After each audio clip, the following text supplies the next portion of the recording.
estamos ya transmitiendo, así que saludamos a todas las personas que nos están siguiendo en redes sociales, también a quienes van a ver el video más adelante o la grabación más adelante en diferido y a quienes están en esta sala. Muy buenas tardes en este día lunes 14 de julio de 2025 en que empezamos, ¿no es cierto?, la conversación del informe económico Hugo Facio Rigazzi.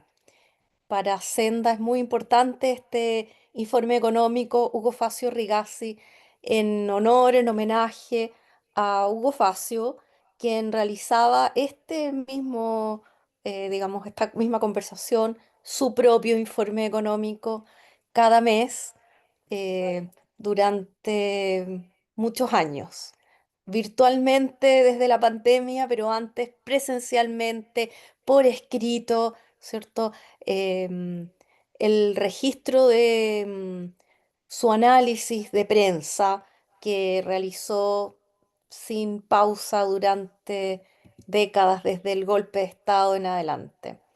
Así que bueno, ahora Senda continúa con esta tradición de mensualmente tener una conversación sobre el estado económico, un informe económico. En esta ocasión, desde que Hugo Facio falleció, basado en los registros de ciclo secular de las economías desarrolladas y el superciclo de las emergentes, ¿cierto? Que es un registro de Senda, y con siempre algún invitado muy especial, como es en esta ocasión nuestro querido invitado José Miguel Ahumada. Mucho se puede decir de José Miguel Ahumada, entre otras cosas que pues fue subsecretario de Relaciones Económicas Internacionales, ¿cierto? En la primera parte del gobierno del presidente Gabriel Boric. Y, y José Miguel es actualmente un académico de la Universidad de Chile, eso entiendo, ¿cierto? José Miguel, me ha tocado verte ahí en la universidad como un joven académico, pero muy, muy destacado y reconocido. eh, Tiene una formación muy vasta, internacional y una trayectoria que todos, todas admiramos y reconocemos. Así que te damos la bienvenida con el agradecimiento de que estés aquí con nosotros en el informe Hugo Facio Rigazzi de este mes. Muchas gracias por estar con nosotros. Y le damos la palabra a Manuel Riesco. No sé, Manuel, ¿cómo quieres hacer tú primero? Darle la palabra a José Miguel o contar. Entonces, pues directamente, José Miguel, te dejamos a ti con el micrófono, con la palabra, ¿no es cierto?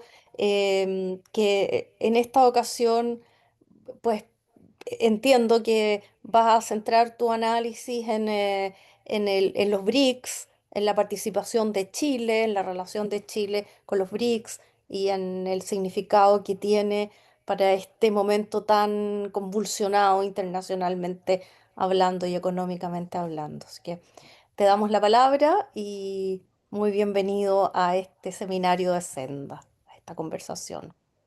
Muchas gracias, Roxana, por la presentación y también saludar a todo el resto de los auditores y también de los que están en esta mesa, a Álvaro, a Vladimir, por supuesto, a Manuel. Y qué duda cabe que para mí es un tremendo honor estar en este espacio que han estado trabajando bajo el largo proceso de investigación que hizo el profesor Hugo Facio. Yo creo que todos hemos sido formados por la obra y el ánimo y la rebeldía del compañero y profesor Hugo Facio.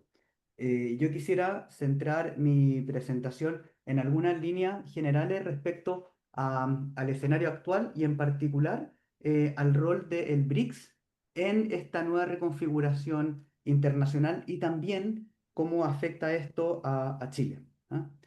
Yo creo que el primer punto que uno podría señalar respecto al BRICS es de que estamos en un contexto en el cual la antigua, la hegemonía atlántica, la hegemonía de las economías desarrolladas, particularmente de la Unión Europea y de Estados Unidos, no solamente está en un periodo de estancamiento económico y de una profunda desindustrialización, sino que también está en su propio accionar golpeando el orden multilateral en una forma que no se había visto desde hace, digamos, muchas décadas, desde finales de los años 70. ¿No? Hoy día no solamente la organización de la ONU no ha podido resolver los conflictos y las invasiones militares que hoy día están sucediendo en la actualidad, sino que también la arquitectura multilateral de comercio está completamente inerte e incapaz de poder regular aquello que venía a prometer, o que aquello que precisamente iba a regular, que era el libre comercio, ¿cierto? El flujo libre de bienes y servicios.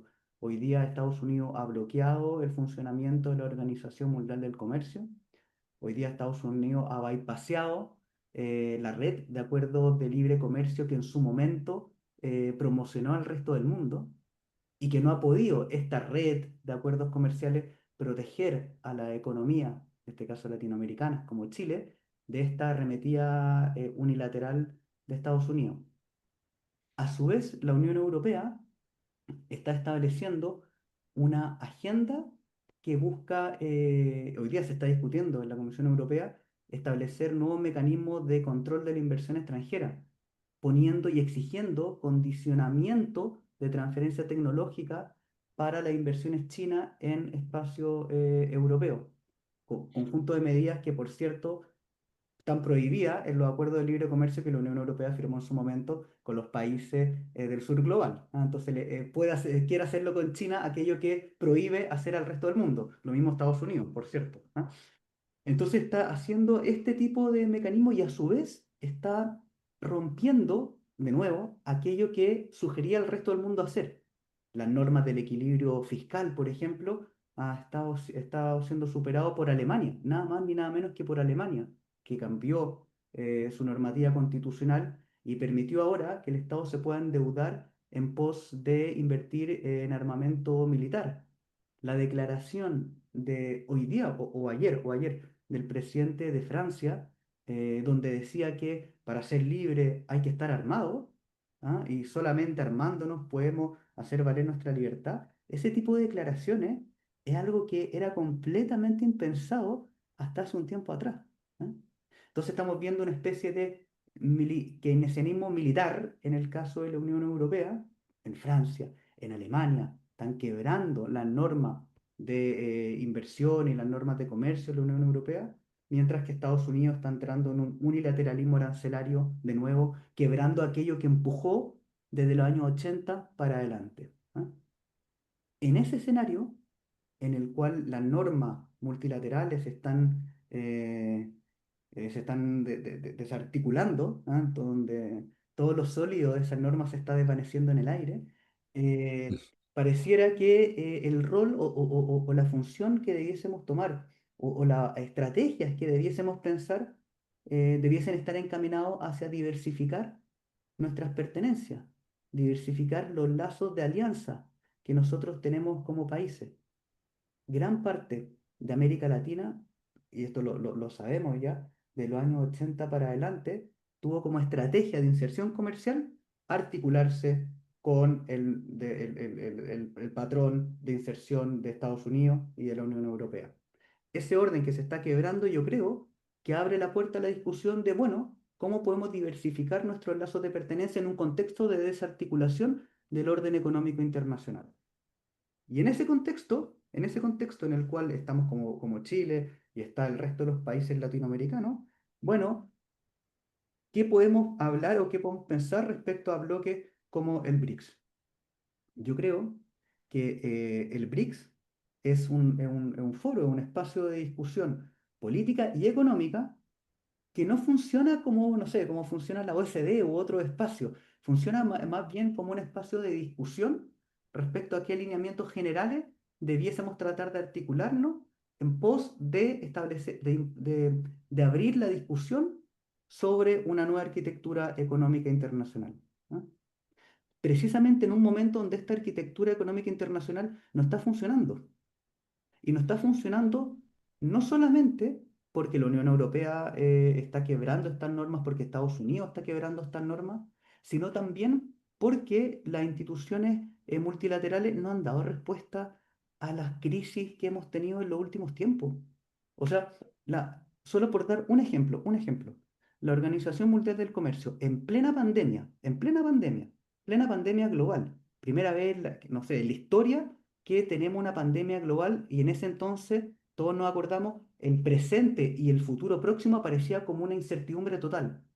En ese contexto, los países del sur global, India, está Brasil, creo que está Sudáfrica también, demandaron algo tan básico como que la propiedad de las patentes, o sea, que las patentes pudieran ser, pues, se pudiera eximir la patentabilidad de los medicamentos y de ciertos procesos médicos en torno al COVID-19.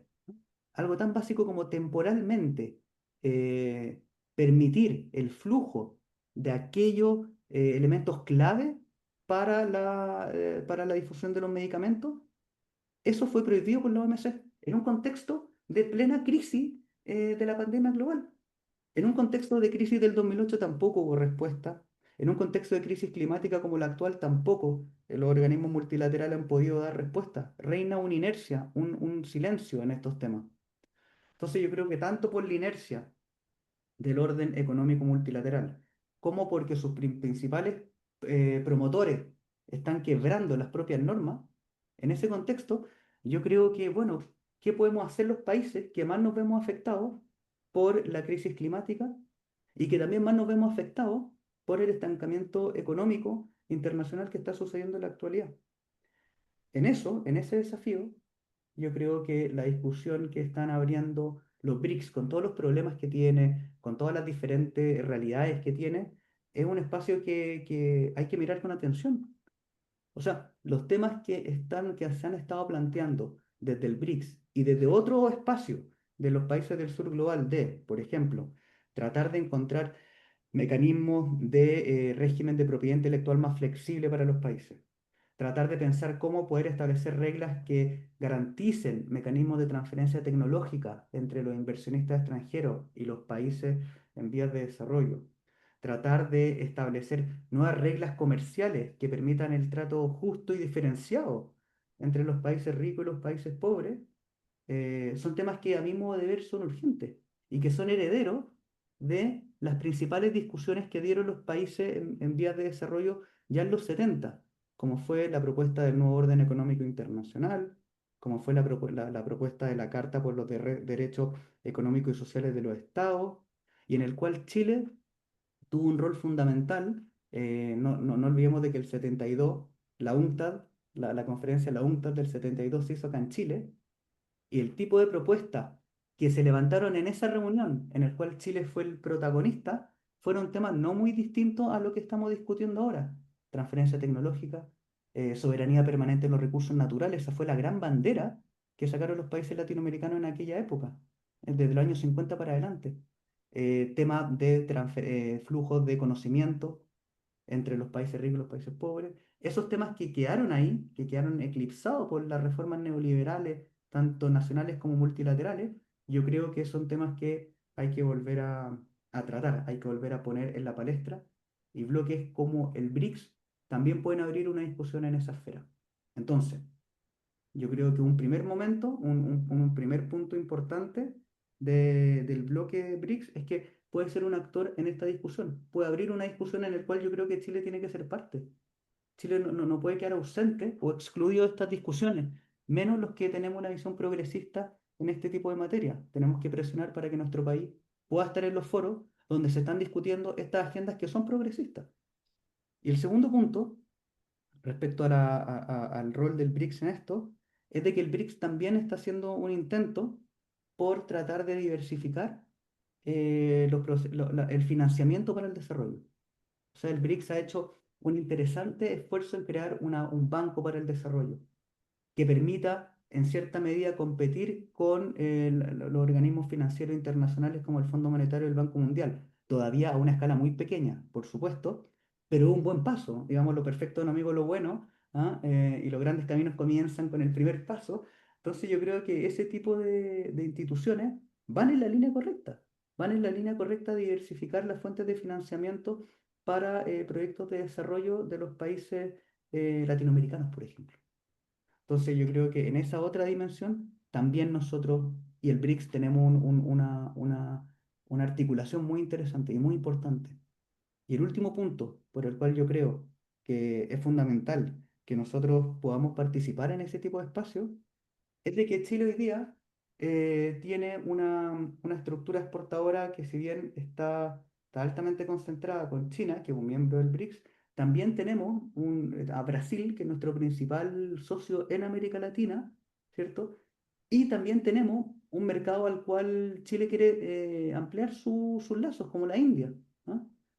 Si nosotros queremos diversificar nuestra canasta exportadora, yo creo que la India es un buen espacio al cual nosotros debiésemos estar apuntando. Y el gobierno, y no solamente este gobierno, nobleza obliga, los gobiernos anteriores también han intentado abrir ese espacio.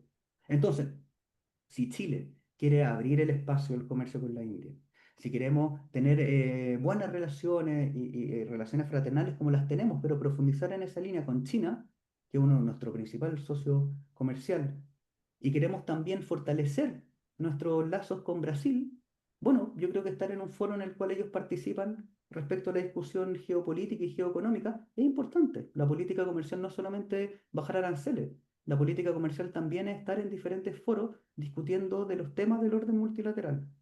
Entonces yo creo que más bien lo que existe hoy día en la discusión nacional respecto al BRICS son muchos prejuicios bastante ideológicos y que no permiten mirar con el pragmatismo necesario que ha caracterizado las políticas del mundo progresista este tipo de espacios. Entonces, más bien, eso quería comentar respecto a cuáles son las principales virtudes que yo veo de una alianza entre Chile y el BRICS y cuál es el rol que puede jugar BRICS en una discusión respecto a qué orden multilateral de comercio nosotros queremos tener como país y también como región. Eso.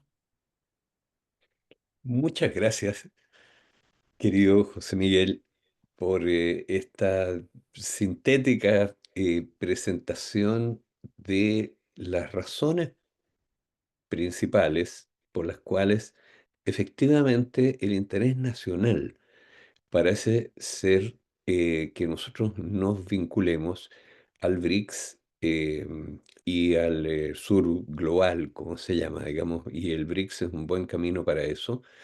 Y por cierto, siempre nosotros hemos pensado que el camino más sólido para insertarse internacionalmente es avanzar en la integración de América Latina, ya con la perspectiva de generar un espacio grande, ¿no es cierto?, de dimensiones similares a los grandes espacios que están en el mundo del siglo XXI, y con instituciones supranacionales que garanticen, regulen y protejan la libre circulación, ¿no es cierto?, de personas, mercancías y capitales en este espacio así protegido.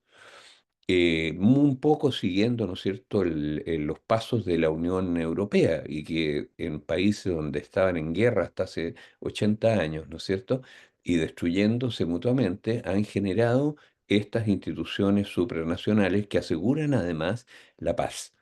Porque la verdad de las cosas es que sin estados que garanticen que no va a ser la ley del más fuerte, ¿no es cierto?, la que rija en cualquier espacio, no hay una convivencia civilizada. Entonces, la construcción de estas instancias internacionales que en algún momento, ¿no es cierto?, nosotros estamos seguros que tendrá que confluir en un Estado mundial, porque esa es la única garantía real de la paz, ¿no es cierto? Y que no sea que estas potencias peleen entre ellas, digamos, por quién es más fuerte. Así que muchas gracias realmente, José Miguel. Eh, yo quiero, tenemos, digamos, la compañía de otros de los destacados economistas intelectuales que honran a Senda, al igual que José Miguel, participando como panelistas de nuestra institución en sus distintas actividades. Ahora está con nosotros nuestro querido Andrés Solimano, está también, digamos, nuestro querido Álvaro Gallegos. También están presentes distinguidas compañeros, desde luego que nos acompañan regularmente, Vladimir Sagredo, digamos, está también con nosotros Glenn Mesa, un destacado dirigente, digamos, político de mi generación, y también que ha tenido, un hombre que ha tenido una gran participación en las distintas instancias en que se ha desenvuelto la vida en nuestro país en todo este tiempo. Así que bienvenido, Glenn, también acá. Y también está con nosotros Claudio Corbalán. Claudio Corbalán, él acaba de organizar, él dirige, digamos, una institución que se llama, digamos, Comisión o Comité de Desarrollo del Maipo, tomando la cuenca como un espacio, ¿no es cierto?, de desarrollo de organizaciones sociales y de otro tipo de actividades. Entonces él dirige esto y en conjunto con la Academia de Humanismo Cristiano y con muchas otras organizaciones sociales, organizó un seminario muy importante también sobre el BRICS, al cual los invitó. Y así que también eh, tenemos mucho gusto de que nos esté acompañando en esta presentación del informe económico mensual Hugo Facio Rigasi. Queremos decir también que se ha excusado Mario Villanueva, que siempre participa con nosotros y le da un tono de realidad también a nuestras elucubraciones de economista, porque él es uno de los principales dirigentes sociales del país, como uno de los voceros de No Más AFP. Ahora, él se expuso en esta ocasión, pero digamos, siempre participa también. Queremos decir que ya está comprometido también para entregar el informe económico mensual Hugo Facio Ricasi, al igual que lo ha hecho ahora generosamente José Miguel.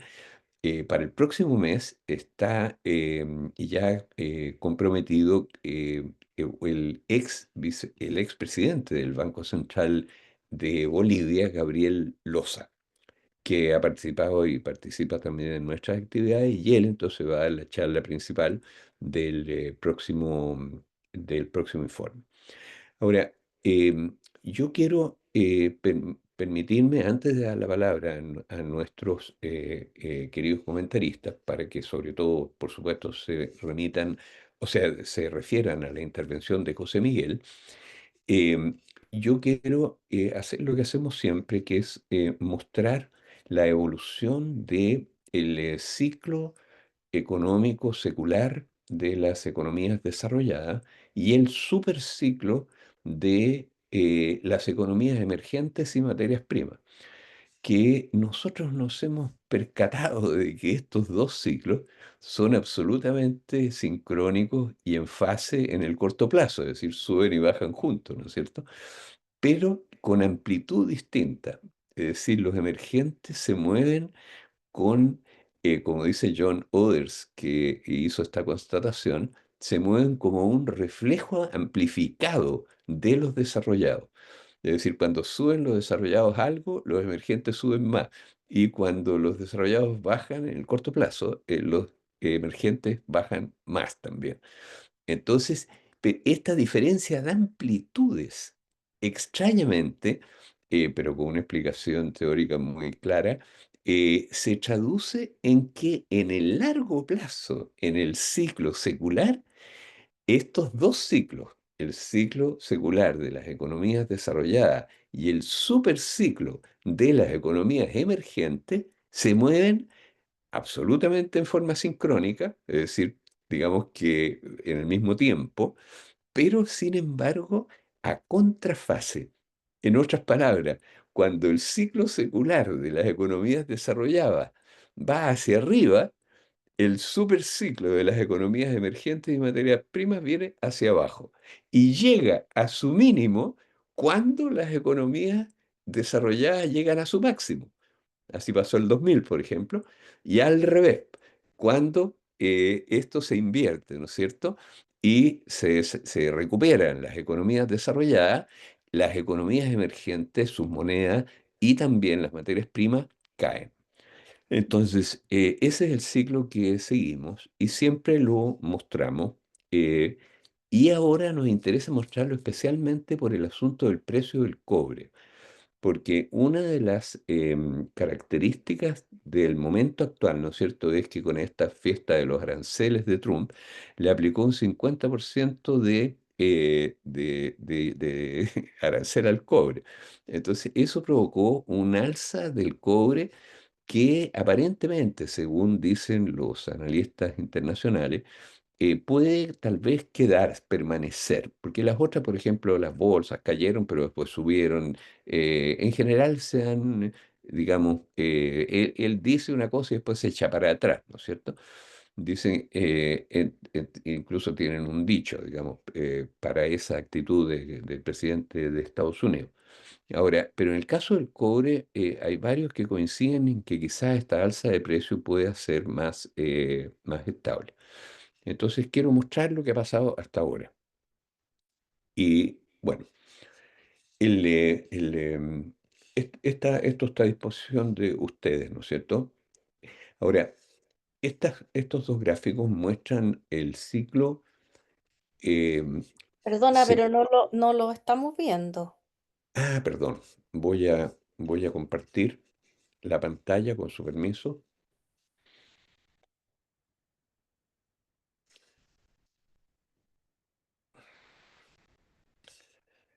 Ahí me parece que ya están viéndolo, ¿no? Sí, ahora sí. Perfecto. Este gráfico lo mostramos siempre porque muestra los dos últimos ciclos seculares. Este gráfico empieza en el año 1966, que es cuando se inicia el último ciclo secular del siglo XX, y eh, en la línea azul, ¿no es cierto?, muestra la evolución del ciclo secular. Y esto tiene una caída muy, muy fuerte, ¿no es cierto? A partir del año 71. eh, y, eh, y cae y topa fondo en febrero, a inicios de 1980. Y después se recupera con vaivenes muy fuertes. Aquí en los 90, por ejemplo, tiene una caída muy importante, a inicios de los 90. Y después tiene lo que se llamó, ¿no es cierto?, la exuberancia irracional de los 90, que a raíz de la internet y otras cosas que hubo en ese tiempo, ¿no es cierto?, que fueron muy importantes, se provocó un alza, la más prolongada en realidad que hay. Hernán Cortés, siempre decía nuestro colega fallecido hace algunos años, siempre decía que esta había sido el alza más grande que había habido en el ciclo secular. Y así fue, la de los 90. Ahora, eso tocó su máximo el año 2000, en realidad en diciembre del año 1999, es decir, en el último mes del siglo, y después se desplomó en dos enviones sucesivos, ¿no es cierto?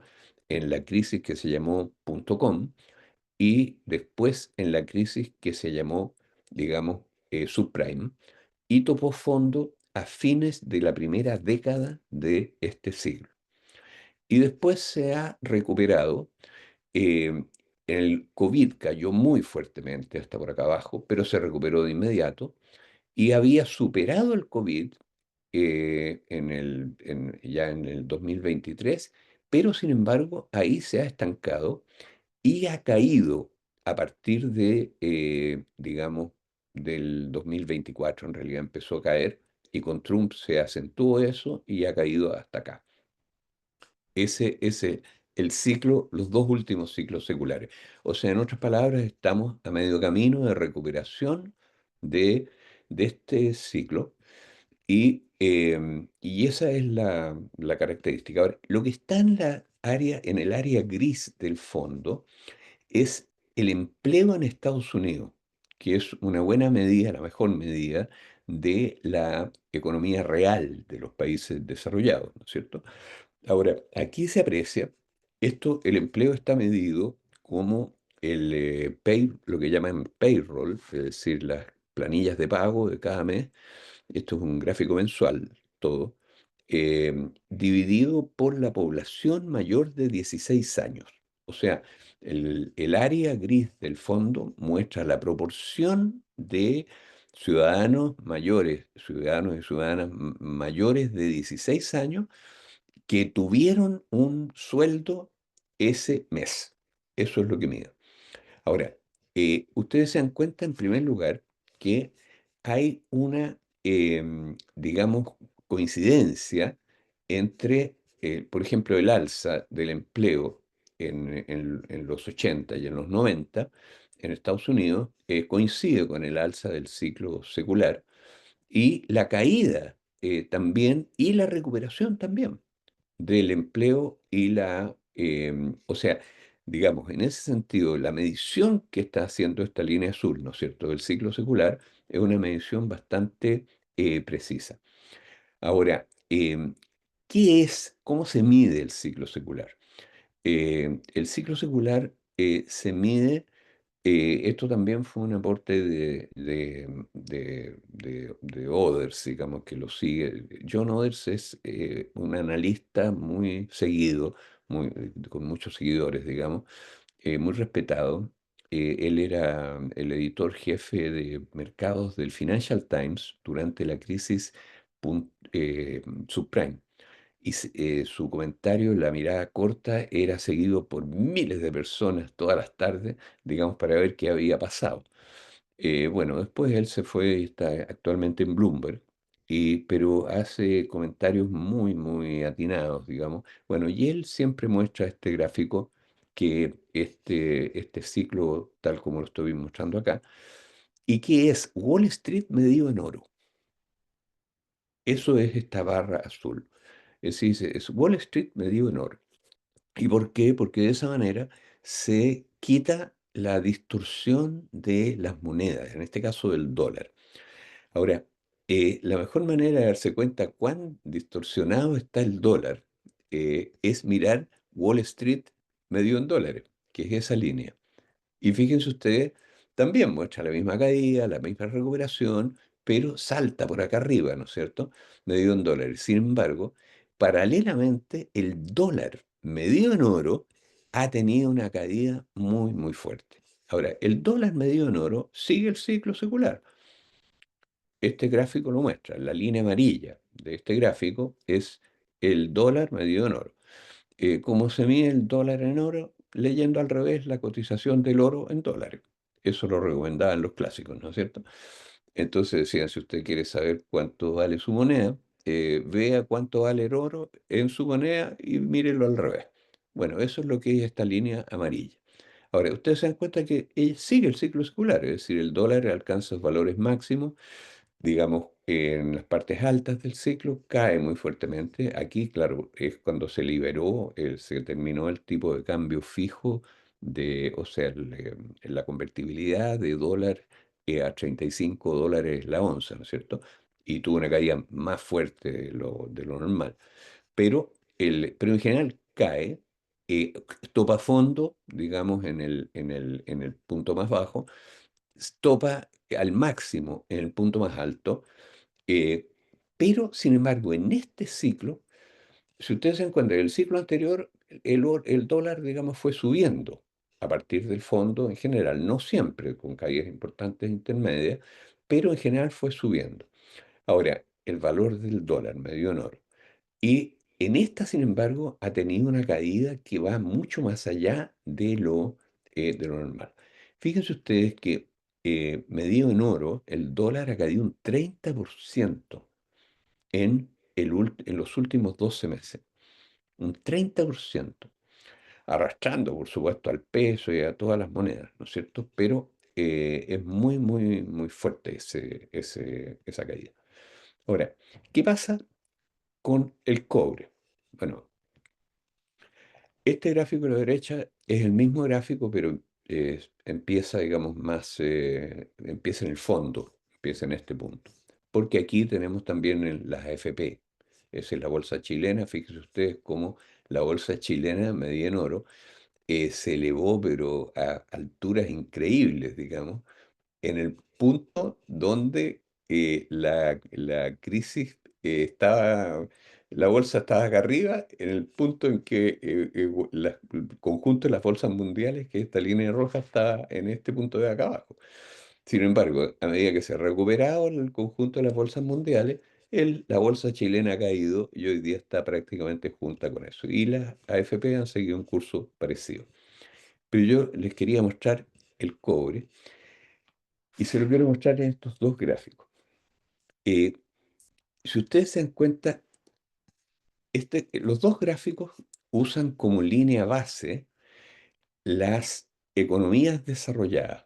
Es un índice que se llama MSCI World, que es básicamente Wall Street, Europa y Japón, y también otras economías desarrolladas más pequeñas. Ahora, eso está en esta línea de abajo horizontal, es decir, igual a 1. Y todas las demás líneas que se muestran divididas eh, comparadas con el MSCI World, medidos, digamos, digamos, medidos en dólares, digamos, en este caso. Bueno, yo lo que quiero mostrarles aquí es este comportamiento insólitamente, digamos, a contrafase que tiene las economías desarrolladas y particularmente el cobre. Fíjense usted, este es el precio del cobre. Este punto de aquí, esta cruz, es fines del 2011, o sea, el punto más bajo del ciclo secular, es este punto.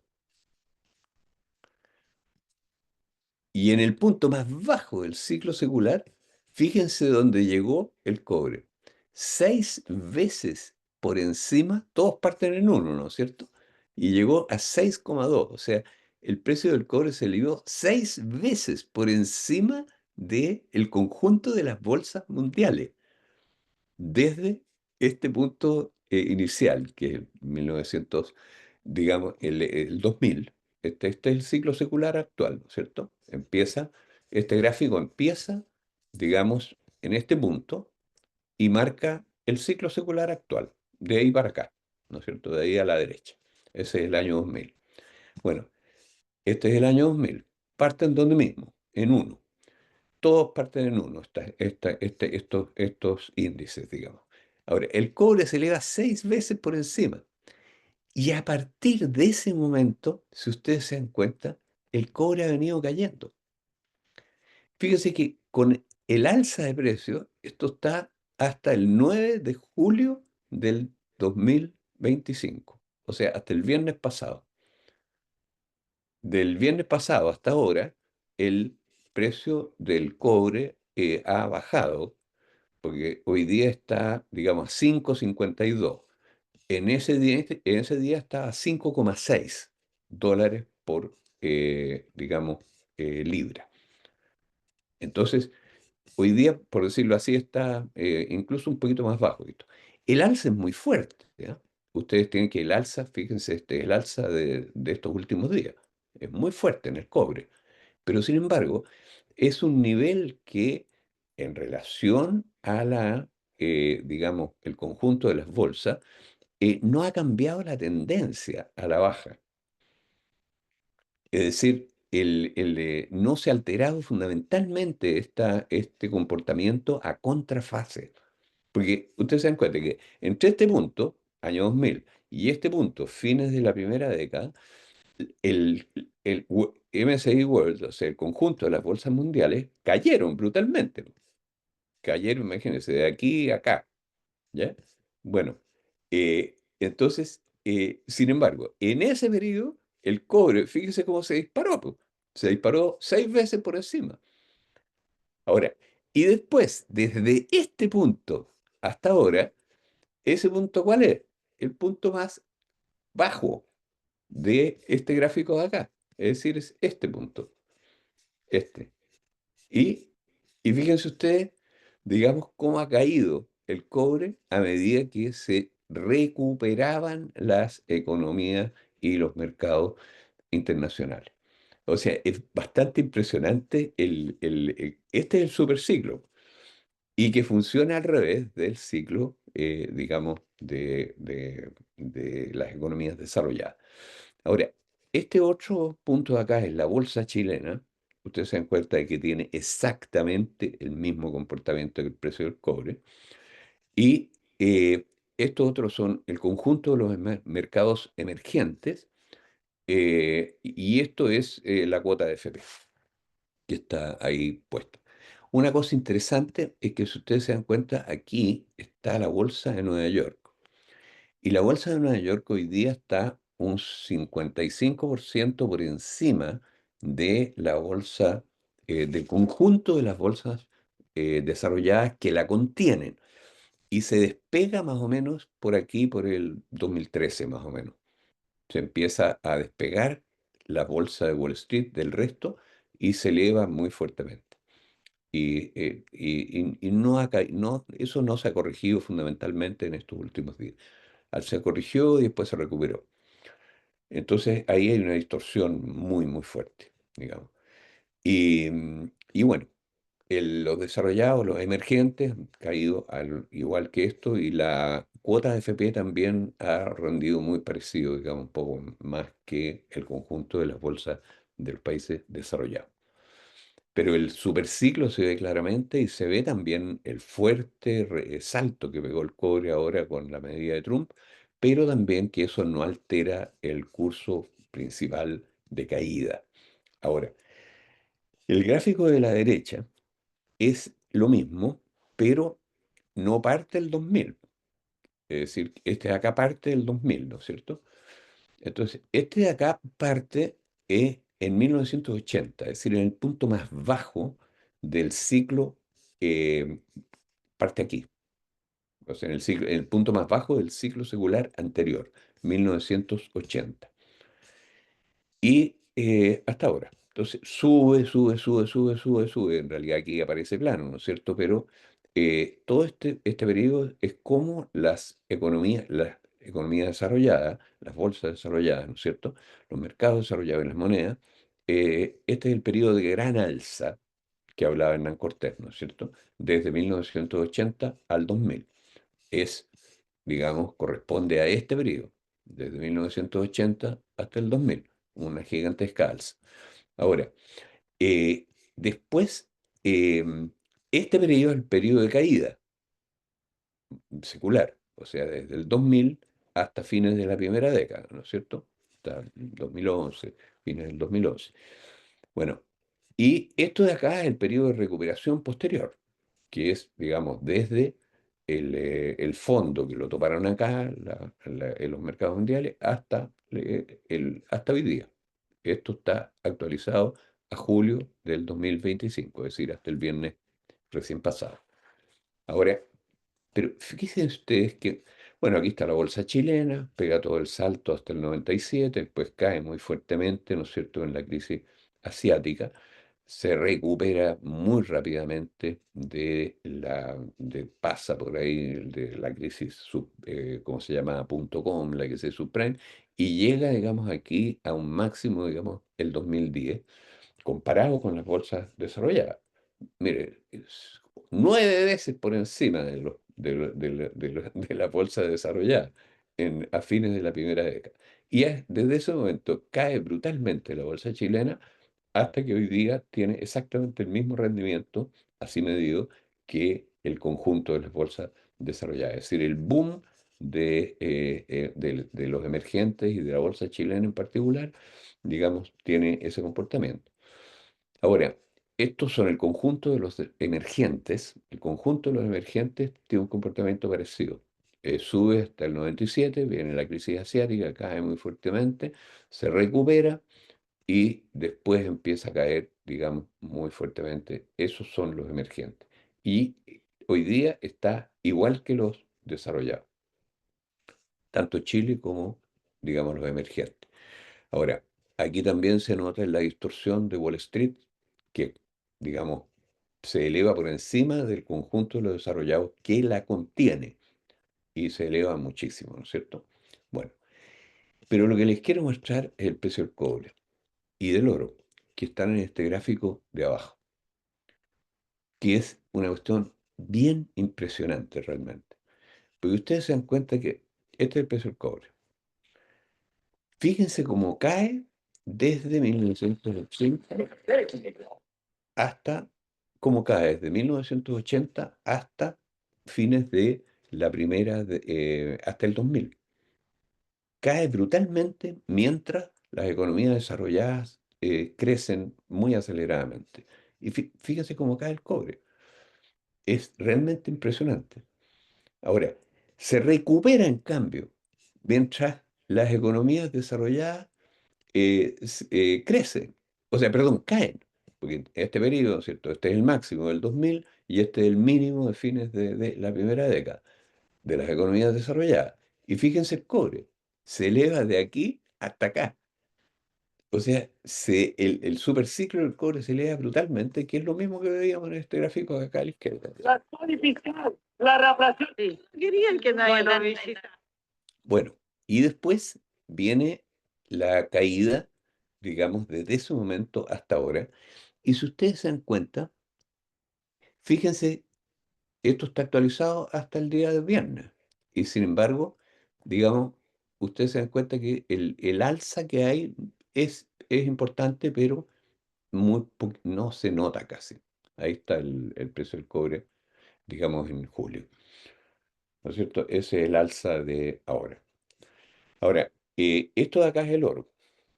El oro, ustedes se dan cuenta que es muy parecido al cobre y tiene este comportamiento, digamos, pero el cobre es mucho más volátil que el oro, mucho más volátil. Y por supuesto, durante las crisis, el oro es lo único que se comporta al revés, ¿no es cierto?, del cobre. Entonces, eso es este es un último gráfico muy cortito que les voy a mostrar. Estos son 100 años del precio del cobre y ustedes se dan cuenta que ahí tienen el promedio es $3,3 por libra. Es el promedio de casi 100 años. Esto está de 1935 hasta ahora, son 90 años. Y no tiene mucho misterio el precio del cobre. Y lo más impactante es que no presenta una tendencia. El precio del cobre son las montañas color cobre, ¿no es cierto? Estas dos montañas y este valle brutal. Bueno, pero lo que les quería comentar es que si uno saca aquí la tendencia, coincide con el promedio. O sea, en otras palabras, el precio del cobre no muestra una tendencia ni al alza ni a la baja, lo cual es muy, muy, muy impactante porque ha habido un cambio tecnológico extraordinario en el cobre, también en el oro. Se necesita mucho menos trabajo para sacarlo, pero se necesita mucho más trabajo para encontrarlo. Es decir, en otras palabras, la creciente escasez ha compensado la extraordinaria aumento de la productividad del trabajo y por lo tanto no se nota una tendencia extraordinariamente estable. Si usted salta como loco para arriba y para abajo, ¿no es cierto? Pero es extraordinariamente estable en el largo plazo en este sentido. Entonces es una cosa, una constatación muy importante. Y con el oro pasa algo muy similar. Bueno, eso es lo que nosotros queríamos mostrarle. No es muy halagüeño este gráfico si uno piensa que todavía vamos en el mes 305 de este ciclo, desde el 2000 hasta ahora, y el ciclo anterior demoró 410 meses, o sea, estamos más o menos a la altura de 1991. O sea, debería recuperarse el empleo en Estados Unidos, debería sobrepasar este punto de acá, debería llegar por acá y también los mercados financieros deberían sobrepasarlo y el dólar debería recuperarse. Digamos, eso es lo lógico, ¿no es cierto?, que debería pasar, es lo más probable. Ahora, pero eso significa también de que el cobre, lo más probable es que en la década que viene sea no muy halagüeña en realidad para el precio del cobre por este comportamiento. Digamos que aquí cuando se elevó del 90 para adelante, el cobre cayó muy fuertemente. Eso es lo que podemos decir respecto de este fenómeno y le entregamos la palabra a nuestro querido Andrés Solimano y después tal vez a Álvaro y después le damos la palabra a alguno de los otros invitados si quieren intervenir y para que cierre, digamos, José Miguel. Perdón, Andrés, por favor. antes de que tomen la palabra, me llamó José Miguel que se quedó abruptamente sin internet. Entonces, no está en la sala y no va a volver, con sus disculpas Bueno, tec- técnicas. yo estaba chachareando a ver si volvía. Bueno, Andrés, por favor. Bueno, gracias Manuel. Yo llegué un poquito atrasado a al inicio de la presentación de José Miguel, pero como ahora no está él, eh, no sé si referirme mucho a su presentación. Como en términos generales, me parece razonable lo que planteaba él, por lo que yo escuché, y en general la idea de que Chile tenga una voz, que asista a las reuniones cuando es invitado de- del grupo, digamos, de los BRICS, eh, porque crea una especie de contrapeso respecto a otros referentes internacionales. Entonces, particularmente dado las cosas que estamos observando en Estados Unidos, digamos, con la administración Trump, eh, de las guerras arancelarias que ha lanzado, su interés de terminar, aislar un poco económicamente a Estados Unidos y terminar con la globalización como la, la- la hemos visto a partir de la década de los 90, que tiene también sus problemas, pero digamos, este ataque de Trump, bastante en diversas dimensiones irracional, es bueno que existan otros referentes. Eh, y hay propuestas interesantes porque hubiera sido bueno haberlo conversado con José Miguel, si él está más al tanto de las propuestas de una moneda digital que pudiera ser usada para transacciones bilaterales entre países de los BRICS. También un poco más de la operatoria del Banco del Desarrollo que está en Shanghái, que la preside la expresidenta de Brasil, Dilma Rousseff. Eh, También centros de estudio, porque hay una cantidad grande de centros de estudio de los BRICS o afiliados a los BRICS. Yo recibo un BRIC, estoy en un BRIC Substack que siempre estaba dando eh, noticias, digamos, y adjunta artículos y documentos de los centros de estudio. Bueno, bien interesante, sería bien interesante hacer cierto seguimiento de lo que están haciendo ellos, qué ideas se plantean y que puede dar aires de renovación en un debate que está bastante necesitado de nuevas ideas y de nuevos análisis respecto a la situación internacional. Entonces, el BRICS ofrece posibilidades interesantes. En Chile se conoce poco y inmediatamente ha habido una campaña cuando el presidente Boric dijo que iba a asistir a la reunión de Brasil de la semana pasada, se levantaron voces de que no debía ir, que iba a enojar a Estados Unidos, y etcétera. Entonces acá estamos en una discusión bastante insular y bastante, y medio provinciana, encuentro yo, respecto a este nuevo referente. Igual hay que saber el grupo heterogéneo, digamos, pero es interesante las cosas que están surgiendo de ahí, encuentro yo. Bueno, respecto a lo que planteaba Manuel, es interesante las tendencias que él describía y examinaba. Eh, los ciclos siempre son útiles como referente. Probablemente no se repiten los ciclos en distintos periodos históricos exactamente, y hay toda una discusión cíclica, o sea, de si los ciclos, la duración de los ciclos, la intensidad de los ciclos, la recurrencia en el tiempo de estos, eh, pero son interesantes porque muestran que cuando hay peaks máximos o hay mínimos, la probabilidad de que haya una reversión no es menor. Lo que pasa es que es difícil predecir cuándo. Entonces, si las acciones van arriba, uno diría, ahí nadie sabe si va a seguir aumentando o no. Se pueden hacer ciertas conjeturas, pero no es tan claro.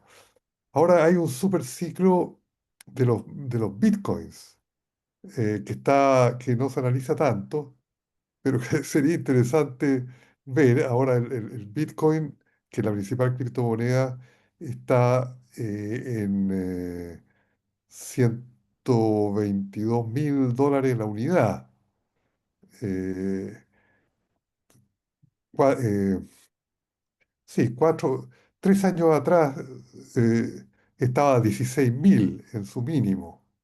El pic anterior creo que fue el 2022 o el 2021, llegó a 70.000, después empezó a caer, caer y se pensó que se desaparecía la criptomoneda y llegó a un mínimo de 16.000 y ahora va en 123.000. Bueno, si uno compraba Bitcoin en el año del 2018 antes, eh, podía adquirirlo a 3.000, 4.000 dólares. Realmente ha sido es una buena inversión haber comprado Bitcoin, eh, pero obviamente es una moneda, es un activo que no tiene unos fundamentales claros. eh, pero sigue subiendo, en parte porque se aprobó legislación en Estados Unidos de Exchange Traded Funds, que les permite a los inversionistas institucionales, compañías de seguros, bancos de inversión, hedge funds, invertir en criptomonedas. Y ahora también la administración Trump, como el año 2019 era bastante anti-Bitcoin, anti-cripto, pero en la campaña pasada se puso pro-cripto y ahora se está aprobando una legislación bastante favorable. Por eso yo creo que el precio también está subiendo mucho. Hay muchas inversiones eh, institucionales en Bitcoin y la legislación americana es favorable. Hay muchos críticos. Eh, en general, los bitcoins tienen bastante adherente entre los 18 años y los 40. Y después los economistas más viejos no les gusta para nada. Paul Krugman siempre está escribiendo contra Bitcoin, Stiglitz contra Bitcoin, Martin Wolf, medio escéptico. Eh, bueno, eh, tengo un hijo mío que hace trabajo periodístico sobre criptomonedas que vive en Buenos Aires, nada que ver con la cripto de Milei, porque trabaja para una agencia de noticias inglesa, y así que me mantiene más o menos informado. Y al principio nunca le di boleto, pero cuando me convenció de comprar un poco de Bitcoin hace muchos años atrás, le agradezco mucho que me haya eh, Ahora lo puedo ir a ver. incentivado y vencido el escepticismo del papá. Eh, bueno, también las otras cosas que están como en la discusión es el dólar, que el dólar ha caído este año como entre 10 y 15% respecto al euro. Y hay toda una discusión también eh, si pudiera venir una crisis financiera eventual en Estados Unidos, una discusión estilo crisis del tercer mundo, pero en Estados Unidos. Eh, claro, Estados Unidos tiene la moneda de reserva, que es el dólar, y eso hace diferente a una crisis del mundo en desarrollo, de economía emergente o tercermundista, que tienen monedas obviamente que no son activos de reserva. Pero el- el- se está cuestionando cuán seguros son los activos en dólares, que es una discusión que nunca se zanjó, eh, porque por ejemplo en 2008, 2009 el dólar se apreció a pesar de que la crisis fue en Estados Unidos.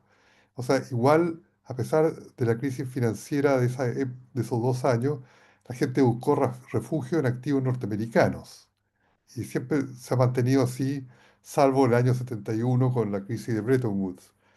Ahora eso está empezando a cambiar, eh, pero, y esa es parte de la discusión, como Estados Unidos tiene mercados de capitales tan profundos y con tanta liquidez, a pesar de todo lo errático y volátil de las políticas de Trump, no está tan claro que los inversionistas institucionales del mundo, europeos, australianos, japoneses, China, América Latina, encuentren otros activos competitivos, porque los mercados de capital europeos en euros no tienen la liquidez y la profundidad de los mercados norteamericanos, pero eso tiene un límite. Entonces, Trump con su guerra arancelaria y toda su cuestión bastante errática, puede terminar depreciando el dólar y creando una búsqueda de un activo seguro, que históricamente ha sido el dólar, pero podría haber un cambio. Esa es una discusión que yo creo que es importante seguir. En qué medida sigue siendo un país que tiene políticas económicas muy impredecibles, como las actuales, puede seguir siendo un activo seguro. Y además, si le agrega a uno la aprobación de la legislación Big and Beautiful, que va, que todos han evaluado que va a aumentar mucho la deuda pública norteamericana. Entonces Estados Unidos aumenta el coeficiente de riesgo por aumentar su deuda, de nuevo en dólares. Eso hace una calificación.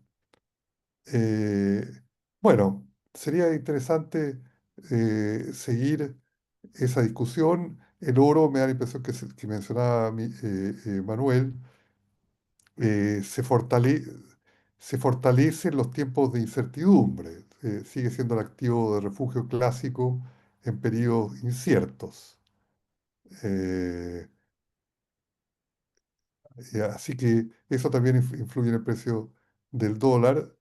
Y bueno, todo el efecto de la incertidumbre y cómo protegerse de la incertidumbre, en qué invertir. Para los gobiernos, sus reservas internacionales, los bancos centrales, la gente, los inversionistas, qué consejo de inversión uno daría, no siendo nosotros asesores de inversión por lo que conozco, pero así ya académicamente, qué consejo daría uno en un mundo turbulento como el actual, que sería una buena inversión, más allá de criptos. Eh, bueno, eso sería, Manuel, mi observación. Muchas gracias, querido Andrés. Siempre tus comentarios son tan razonables y tranquilos y agudos. Em, eh, Fíjate que una pequeña acotación nada más respecto del oro, ¿ah? Que yo entiendo que el Banco Central vendió todas sus reservas de oro y las vendió re baratas además. Y entonces, y ahora hay toda una discusión porque todos los países están comprando oro y yo creo que el Banco Central va a tener que comprar oro y guardarlo aquí. Y eso, digamos, es una chambonada bastante importante, yo creo, de las políticas del Banco Central en el último tiempo. Pero bueno, veremos qué pasa. Sí, una acotación.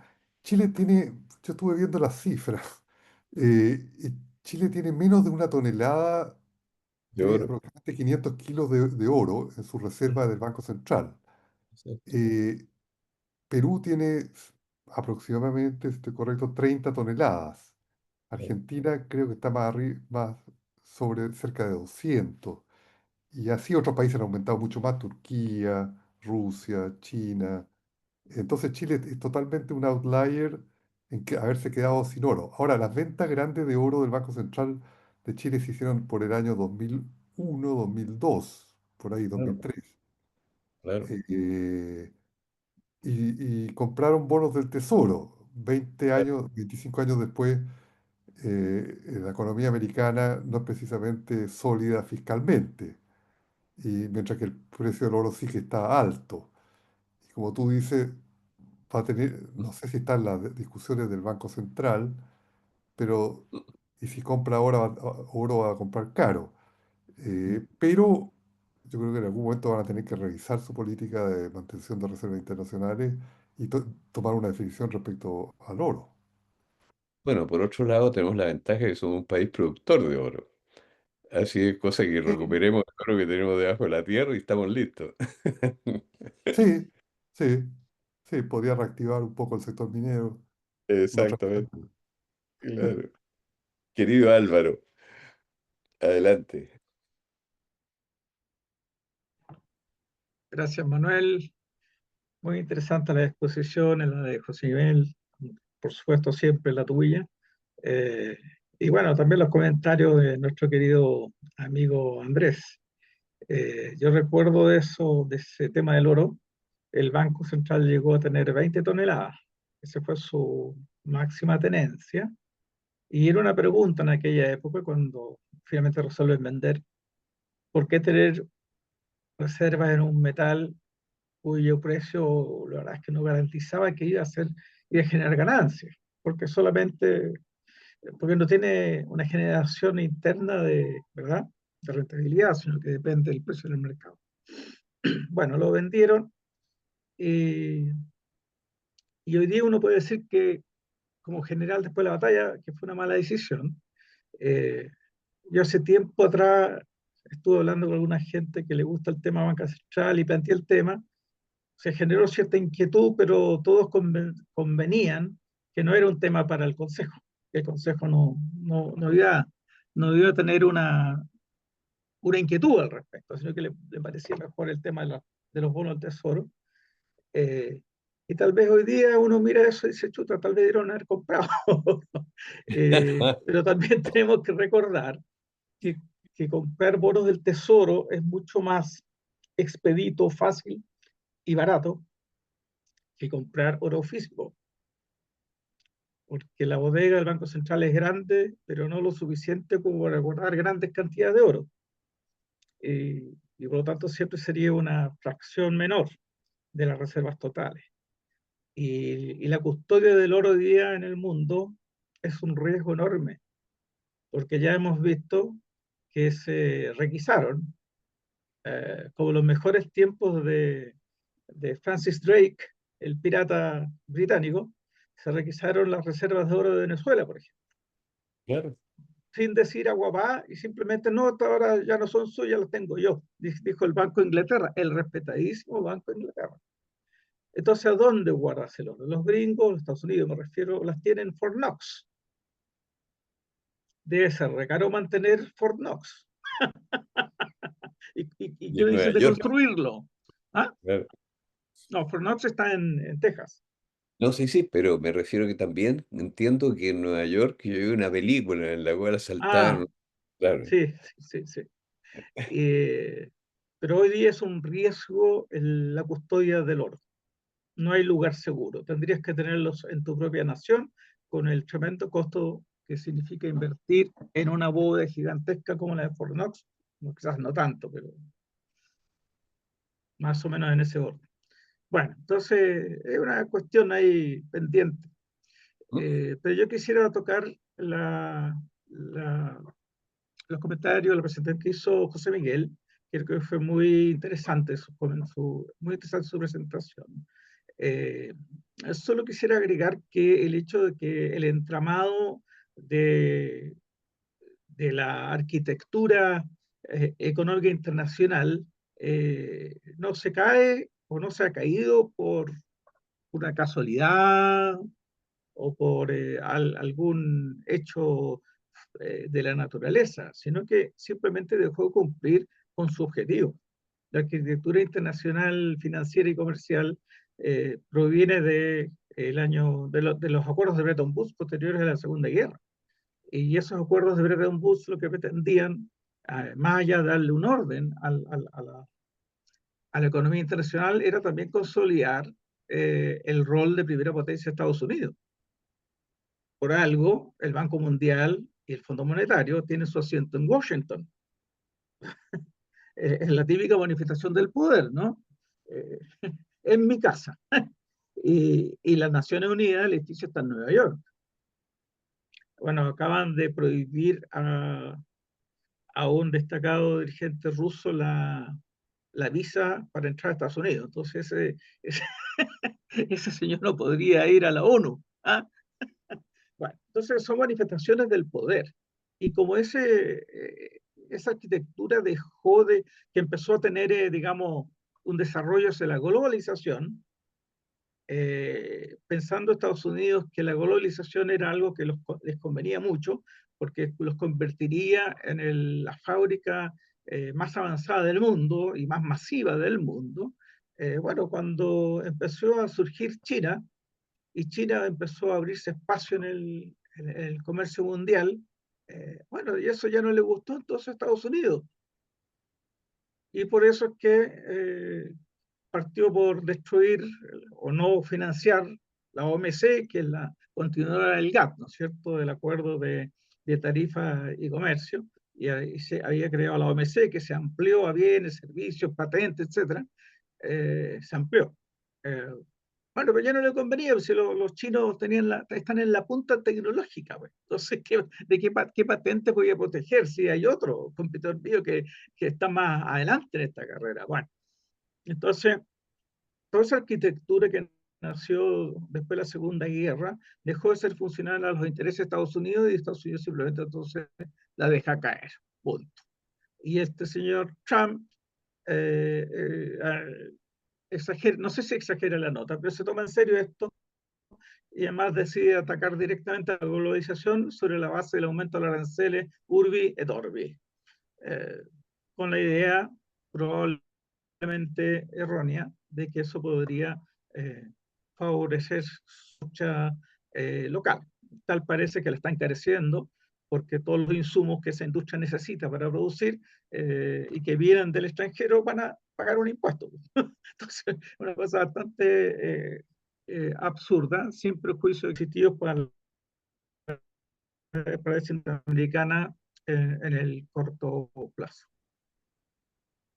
Bueno, entonces eso es una situación que yo creo que tiene todavía, esta es una situación que tiene todavía un largo tiempo en términos de la incertidumbre que le ha introducido a los mercados mundiales, sobre todo por lo errático de las decisiones de Trump, eh, pero hay que entender que Trump no es otra cosa que un instrumento. Eh, es un instrumento al servicio del control que está estableciendo una plutocracia que se ha apoderado del control político de los Estados Unidos. Estos multimillonarios, que ya no son multimillonarios, son multibillonarios, y bueno, quieren tener quieren tener el control total. Trump es un instrumento para ello y van a seguir en esa línea hasta que se resuelve si es que ese control total se afirma o si no logra su objetivo, lo que se le llaman hoy día, hay un término que se llama tecnofeudalismo, ¿verdad? Porque estos multi o plutócratas son los que controlan la tecnología más elevada en materia de datos, de manejo de datos, de comunicaciones, de redes sociales, etc. Tenemos que esperar, ¿no? Pero en todo caso sí tiene razón José Miguel cuando dice que tenemos que participar del BRICS. Por supuesto que hacerlo con calma y buena letra, porque convertirnos en integrantes plenos de esa agrupación puede generarnos en el corto plazo bastantes problemas con Estados Unidos, teniendo en cuenta que nosotros vivimos en el patio trasero, entonces, y nuestra economía es pequeña, no es como Brasil. Lula puede responderle a Trump y decirle, bueno, si tú me subes los aranceles, yo te respondo en la misma moneda. Y una economía fuerte que puede hacerlo. El caso nuestro, estamos más complicados. Estamos más complicados. Ya el solo hecho del aumento de los aranceles al cobre, bueno, nos ha dejado temblando. Máximo Pacheco, ¿no es cierto?, en la entrevista en la televisión decía, bueno, no ha hablado nada de los cátodos, así que todavía estamos bien.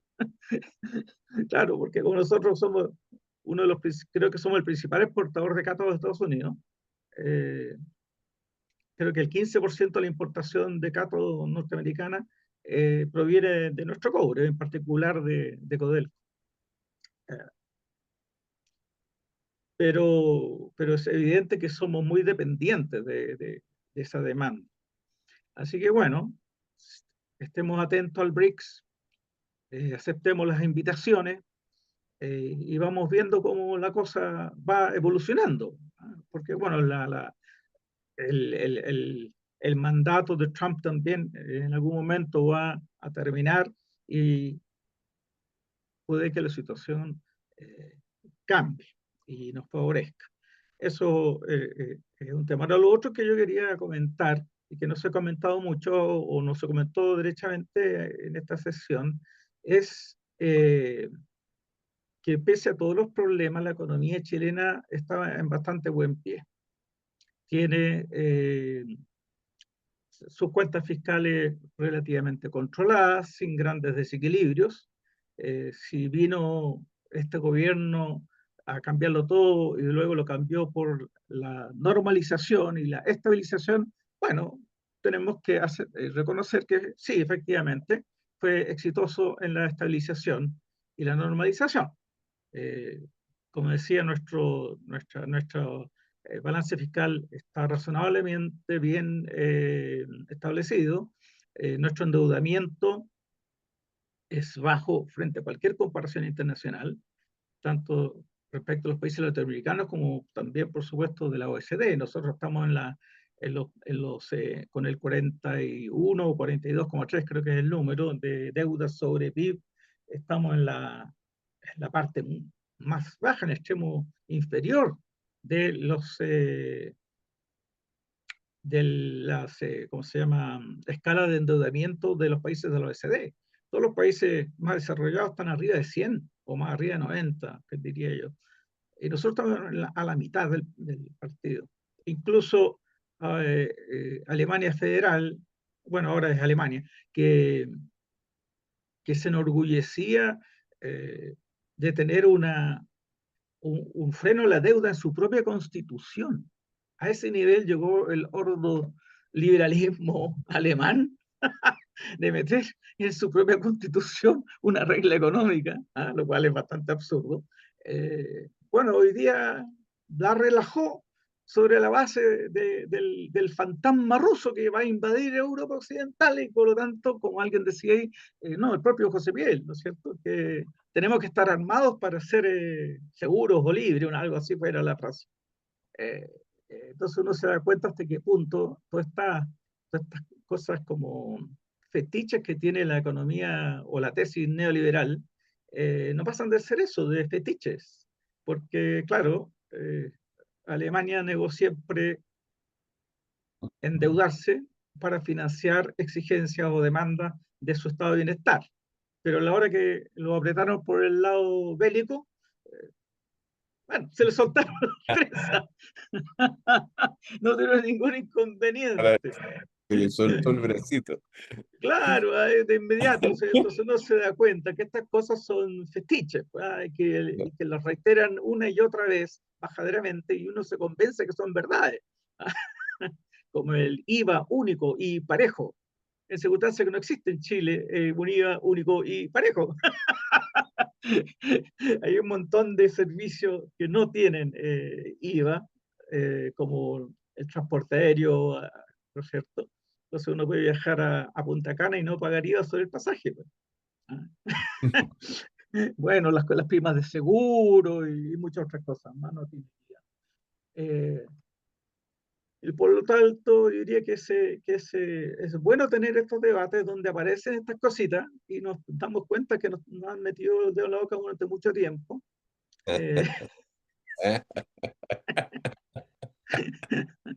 Ahora, por ejemplo, el tema de este IVA diferenciado, hay que recordar que, bueno, la derecha siempre se ha opuesto, y con unos argumentos que hoy día a uno le, tal vez hace 30 años uno lo podía entender, pero hoy día, con el nivel de la tecnología y la información que existe, suenan bastante absurdos. Dicen, no, es que van a ir a comprar, qué sé yo, pan, pero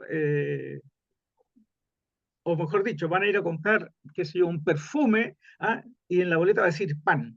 Y así van a producirse fraude. Y dices, ¿cómo? Si eso está totalmente... El Servicio de Impuesto Interno tiene total control sobre aquello. Total control. ¿Ah? Bueno, y se inventa entonces este asunto de que se va a devolver el IVA al 40% más vulnerable a través de una cosa que le están llamando o pretenden llamar bolsillo electrónico, y lo cual es una cuestión de total ineficiencia, porque a través de ese bolsillo electrónico el consumidor puede comprar lo que se le antoje y le van a devolver el IVA sobre aquello que se antojó comprar, sin hacer una distinción entre qué bienes está comprando. Porque es razonable que se reduzca el IVA de los medicamentos, que se reduzca el IVA en los alimentos y ese tipo de consumo que la sociedad puede considerar como dignos de ser estimulados y protegidos, pero no al revés, pues por algo en algún tiempo tuvimos impuesto al lujo, porque nos parecía que no era un consumo que había que estimular, sino que al contrario, había que restringir a través de un impuesto adicional. Bueno, eh, es mucho más eficiente, por tanto, un IVA diferenciado donde desde la autoridad y desde los estudios económicos correspondientes se decida cuáles son los bienes que van a tener estos IVA reducidos. Porque como ustedes saben, el IVA diferenciado significa tener distintas tasas, desde cero hasta pasando por tasas reducidas hasta la tasa estándar, e incluso algunos bienes que tienen tasas superiores al estándar. Los alcoholes, por ejemplo, que en Chile tiene una cosa que se llama ILA, que se agrega sobre el IVA, ¿no es cierto? Y así se puede mejorar la calidad del consumo a través del instrumento tributario. Pero bueno, reiterar solamente aquello que estaba tratando de decir, y es que nuestra economía está bastante razonablemente estabilizada y está creciendo poco tal vez, pero creciendo al menos. Y yo esperaría que si el día de mañana, o más que esperaría, pronosticaría que el día de mañana, si sale vencedora la compañera Ginette Jara, va a tener que verse también complicada en la misma decisión, en la misma disyuntiva, de mantener, de ir haciendo los cambios que son necesarios para este país, pero también controlando de que la economía mantenga su estabilidad. Y de ahí lo que uno escucha, pues, me estoy saliendo de la parte económica, pero lo que uno escucha es que la oferta que hizo Nicolás Izaguirre de integrarse fue en una primera etapa bienvenida, ¿no? Bueno, después ahí le mandaron el tate quieto desde el PPD al señor Aizaguirre y tuvo que desdecirse. Entonces, por un lado, un alivio, perdonen, ¿eh? Por un lado, un alivio, pero por otro lado, claro, una complicación para el equipo o las decisiones de conformación de equipo que va a tener que ir haciendo a la gente cara si es que le va yendo bien en el tema electoral y se empieza a conciliar lo que están diciendo hoy día las encuestas. Bueno, ya veremos. Lo que sí quiero transmitir una cosa. Con eso termino, te prometo, Manuel. Tranquilo. Es que siempre me gusta mirar a mí la evolución histórica de los hechos. Entonces yo veo que en en una perspectiva histórica, uno ve que para poder sacar a la dictadura, el pueblo confió en la concertación y fue algo exitoso, pero desde el punto de vista de las necesidades ciudadanas, la concertación, su manejo económico, dejó gusto poco. Eh, y entonces el pueblo confió en la nueva mayoría, y la nueva mayoría porque ofrecía más justicia social y otras cosas, y ese gobierno también dejó gusto poco, al punto que el pueblo entonces eligió a la derecha, a Piñera, que también defraudó, y así tuvimos ahí un ida y vuelta entre Piñera y Bachelet, y la última elección presidencial el pueblo confió en estos cabros jóvenes, que prometían muchas cosas buenas, y resulta que en la última primaria estos cabros jóvenes agarraron el 9% de la votación nomás. O sea, el pueblo nuevamente dijo, ¿sabes qué? Que ya me defraudaron. Así que voy a probar otra cosa. Y prueba con Janet Jara, que le parece creíble y que le parece una mujer honesta, ¿verdad? Y entonces la pregunta que uno se hace y la preocupación que uno tiene es, dado que no hay nada más a la izquierda que Janet Jara, si es que Janet Jara no logra hacer un gobierno que satisfaga las necesidades de la ciudadanía, en una medida razonable, nadie dice que, como decía la canción, que la tortilla se vuelva, ¿no es cierto? Pero en una medida razonable, eh, ¿a qué se va a inclinar, a qué lado se va a inclinar el pueblo en la subsiguiente presidencial? ¿Hacia la ultraderecha tal vez? O hacia la insurrección? Entonces, quería dejar comentada contada esta inquietud que tengo, que creo que es una inquietud bueno, ojalá que no se exprese, no se concrete en los hechos y que el gobierno futuro de Jara, que esperemos todos que llegue a la moneda, logre el justo equilibrio entre esos desafíos. Gracias, Manuel.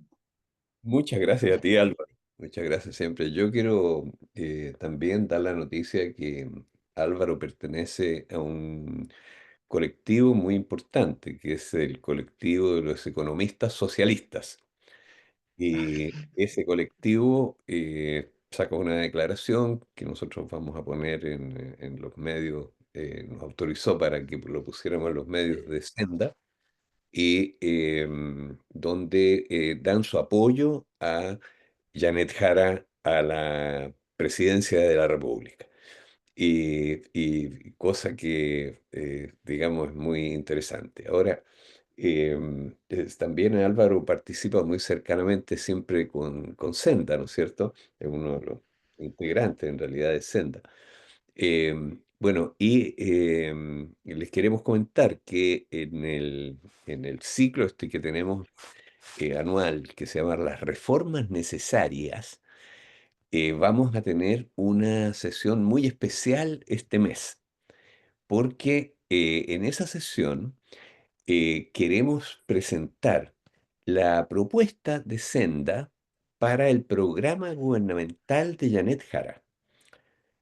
Ahora, nadie nos ha pedido, digamos, eso, pero digamos, el comando de Janet Jara ha dicho que va a estructurar una comisión de programa, y esa comisión de programa van a recibir propuestas ciudadanas.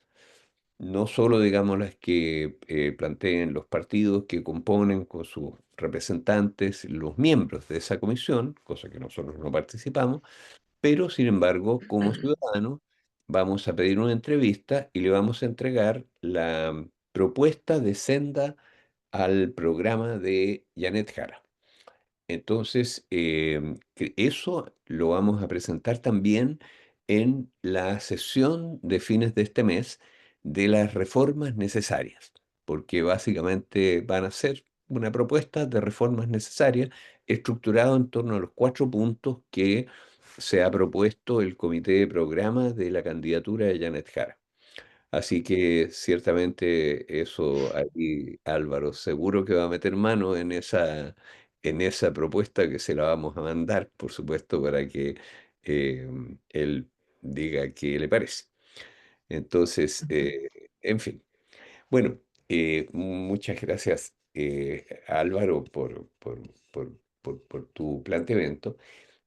Yo quiero, digamos, les comentaba que están varias personas aquí en la sede. Está, por ejemplo, Glenn Mesa, está Claudio Corbalán. Yo quisiera consultarles si ustedes tienen, digamos, interés en intervenir o hacer un saludo, en fin, como quieran. Me gustaría darles la palabra a Glenn y Claudio. Y por supuesto, si alguno de los otros participantes quiere intervenir, por favor, que nos diga. Glenn, por favor, si pudieras interés en intervenir.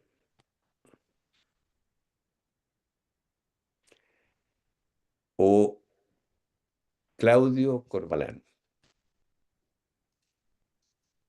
Buenas tardes, Manuel. Muchas gracias por la invitación. Saludar a todos y a todas los que están presentes desde Cormaipo, nosotros tal como lo anunciaste, y saludar especialmente a Álvaro Gallegos, que es parte de un colaborador nuestro en el Maipo, Sí. ¿cómo está ahí, Álvaro? Es un colaborador Gracias, gracias. Sí. en nuestro diario medio digital. Oye, muchísimas gracias por la invitación, Manuel.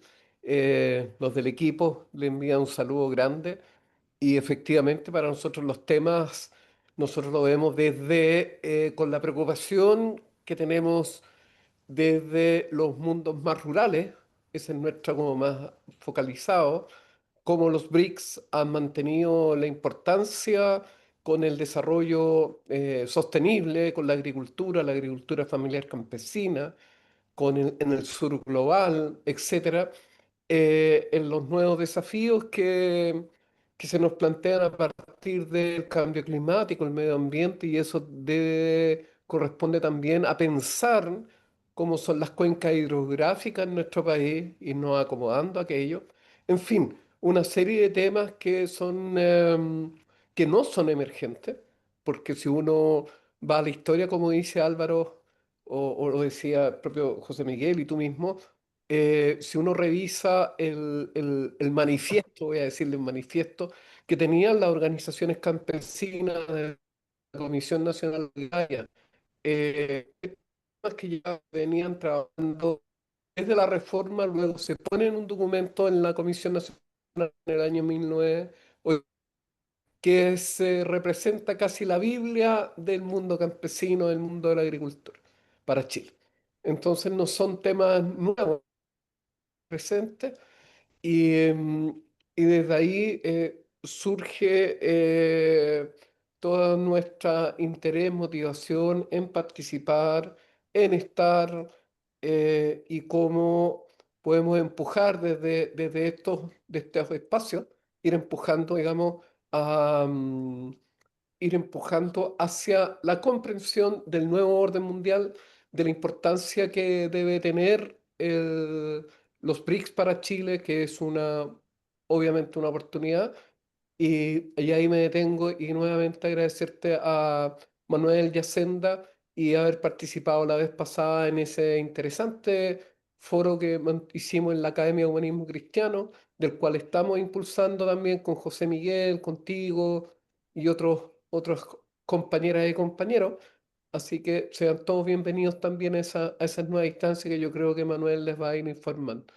Yo me quedo ahí y los saludo fraternalmente a cada uno y uno de ustedes y me sumo también a las palabras de Álvaro en cuanto que sí, también tenemos mucha fe y esperanza, fe porque hay una creencia, ahí a esta altura estamos en la creencia. Hay que tener fe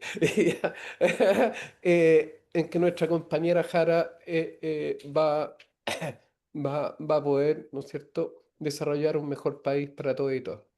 Muchas gracias, Manuel. Un abrazo y muchas gracias, Claudio, y muchas gracias también por tu trabajo y el de Cormaipo, que es muy, muy importante, como yo lo he comprobado en estos últimos tiempos. El trabajo de ustedes es muy largo, pero yo lo he conocido, estoy muy, muy impresionado por lo que hacen. Bueno, eh, si les parece, estamos más o menos ya en la hora convenida. Yo creo que es bueno que nos fijemos hora de término y estaríamos cerrando, digamos, ya que no está José Miguel, yo quiero cerrar la sesión agradeciendo desde luego a todos los participantes, agradeciendo particularmente en ausencia a José Miguel, que ha dado José Miguel Ahumada, el informe económico mensual Hugo Facio Rigase. Quedamos comprometidos para el próximo mes en que la sesión principal la va a dar el expresidente del Banco Central de Bolivia, digamos, Gabriel Loza, y también van a comentar a Álvaro, Andrés, probablemente también tengamos el comentario de José Gabriel Palma, que él está haciendo su duelo, digamos, por la terrible pérdida de su compañera, de su mujer. Y bueno, pero así que tendremos el informe económico mensual Hugo Facio Rigasi, porque si no nos va a retar si nos fallamos algún mes, porque él no falló nunca en ningún mes, digamos, en 50 años. Bueno, eh, yo quiero también decir que el IMASEI del próximo martes va a ser, va a tener dos temas que yo creo que son interesantes. Lo primero es que vamos a revisar el tema del empleo y a raíz de eso vamos a adelantar una propuesta para el crecimiento, porque uno de los temas del programa programático de Janet Jara, una de las áreas es crecimiento. Bueno, y resulta que para tener crecimiento hay que tener trabajadores. Y hay un dato que viene en el IMASEI de este año, de este mes, que es un dato impresionante, porque uno de los índices, ¿no es cierto? Nosotros siempre vemos las planillas de pago con cotizaciones al día, que son más o menos un 90% del total, y tenemos el dato preciso todos los meses, entonces vamos viendo cómo evoluciona el promedio de eso. Ya tenemos los datos, lo hemos publicado también como un anticipo en la internet, sabemos que subió un poco, ¿no es cierto?, en el mes de abril, porque tenemos las cotizaciones de mayo. Entonces, las cotizaciones, el trabajo, las plazas de trabajo con cotizaciones al día subieron un poquito. Si fueron, este promedio era 6 millones, digamos 5.000 en el mes pasado, ahora es 6 millones 11.000, o sea, aumentó como de 7.000 plazas. Bueno, pero por supuesto todavía está como 100.000 plazas debajo de lo que era en enero de 2023, pues. O sea, la caída sistemática durante todos esos meses no se ha recuperado. Y no deja de ser, es una cifra bastante importante. Ahora, el otro dato, sin embargo, que es extraordinariamente importante, hay que decirlo, y con esas palabras, no con otras, es el dato em, de miembros de la fuerza de trabajo de otras nacionalidades. Porque acaba de salir la estadística del mes de marzo del 2025. Bueno, y los miembros de la fuerza de trabajo activo son los afiliados al sistema de AFP con las cartolas, digamos, de afiliados no jubilados, que son más o menos 12 millones. Ahora, y esto crece, la cifra anterior, ¿no es cierto?, era de septiembre del año pasado. Se entrega 2 veces al año esta estadística. Bueno, pero hay un dato que es extraordinariamente importante, y es que por primera vez esta estadística, ¿no es cierto?, que son las personas identificadas con RUT, nombre y apellido, que tienen una cartola de FP, es decir, que han trabajado y recibido un sueldo. Bueno, y que no están jubiladas.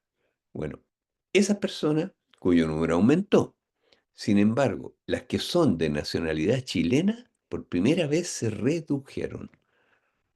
Es decir, las personas que jubilaron o que fallecieron fueron más que las nuevas que entraron a ese registro de nacionalidad chilena. Es decir, que por primera vez se redujeron. Ahora, en cambio, aumentó el número y aumentó gracias a que creció las personas de otras nacionalidades, ¿no es cierto? Que ya explicaban la mitad del crecimiento de este dato clave de la economía, que es cuántas personas constituyen el pueblo trabajador. Bueno, y eso venía, digamos, creciendo, digamos, más o menos fuertemente, pero la mitad del crecimiento, más de la mitad del crecimiento, era por personas de otras nacionalidades desde que tenemos este registro, que es del año 2006. O sea que es más o menos, no me acuerdo en realidad si es del 2006 o 2000, pero no es muy larga la serie que tenemos. Pero en ese periodo, más de la mitad del crecimiento fue personas de otras nacionalidades, que ya constituyen el 12% de la fuerza de trabajo real y concreta, el 12%, 11,8. Bueno, pero resulta que el crecimiento de septiembre del año pasado hasta marzo de este año, el crecimiento fue exclusivamente por personas de otras nacionalidades. Entonces, lo que vamos a analizar en profundidad es en la presentación del IMA 6 y también en las propuestas del crecimiento. Es que Chile tiene que tener una política racional de inmigración. Porque, claro, por una parte hay que estimular, ¿no es cierto?, de que crezca la población, el número de personas que nacen todo el tiempo en Chile, ¿no es cierto? Y que el número de personas, de hijos por mujer, etcétera, y en fin. Pero eso es una política, por decirlo así, sociológica, es otro ámbito, digamos, pero hay componentes económicos, pero de todas maneras eso va principalmente por otros carriles, ¿no es cierto? Pero que hay que estimularlo también. Pero en el hecho concreto, lo que tenemos que tener claro es que si queremos crecer, tenemos que tener personas que trabajen. Y esas personas que trabajen hoy en día están siendo aportadas por trabajadoras y trabajadores de otras nacionalidades.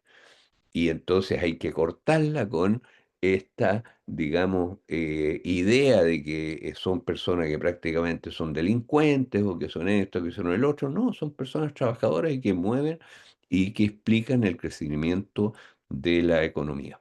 El crecimiento de la economía de septiembre hasta ahora, de septiembre del año pasado hasta marzo, fue el crecimiento, fue exclusivamente por personas de otras nacionalidades.